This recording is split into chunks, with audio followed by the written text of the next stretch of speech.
seeing isn't believing. To believe is to accept something or someone as true. In order to believe, you have to be sure that what you're believing is true.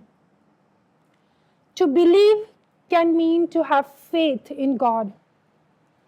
Belief is a subjective attitude that a proposition is true or a state of affairs is the case. A subjective attitude is a mental state of having your take or opinion about something. To believe something is to take that thing to be true. For example, to believe that the sky is blue is comparable to the proposition that snow is definitely blue. How about when it turns purple or green or red at sunset? Is that still the sky? However, holding a belief does not simply require active introspection. For example, you most likely don't debate that if the sun will rise.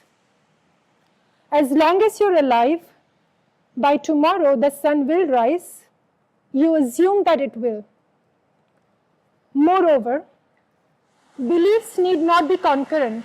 For example, a person actively thinking the sky is blue, but can instead be dispositional, like, for example, a person who, if asked about the color of the sky, would assert the sky is blue or the sky is red, depending on when they are asked.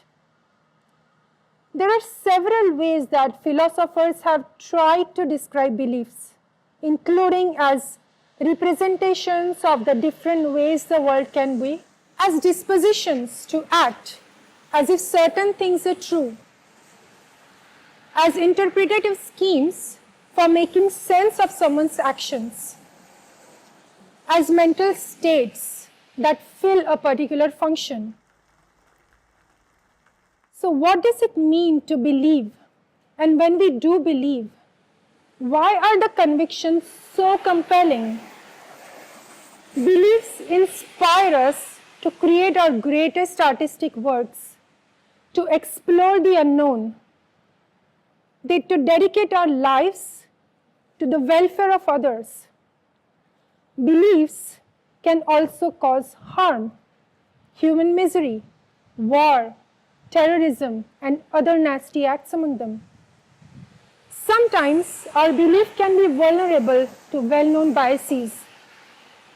Some people even tend to search for patterns that, for instance, may lead us to find connections in both meaningful or meaningless places, events, and actions. One may easily misinterpret sensory information, leading people to see faces on bread or hear satanic voices, which could all be valid.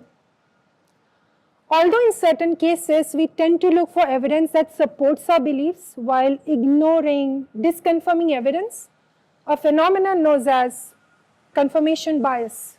How one believes may lead them astray by these characteristic errors and distortions.